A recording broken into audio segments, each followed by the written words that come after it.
File handling.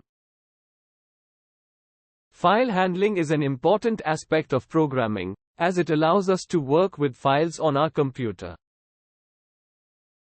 In Python, we have built-in functions and methods that make it easy to read, write, and manipulate files.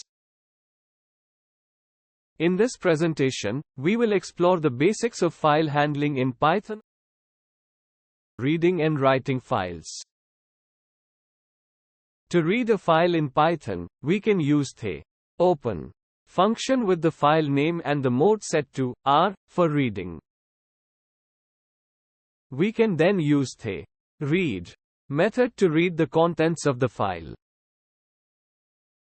Similarly, to write to a file, we can use the open function with the mode set to W for writing. We can then use the write method to write data to the file euro.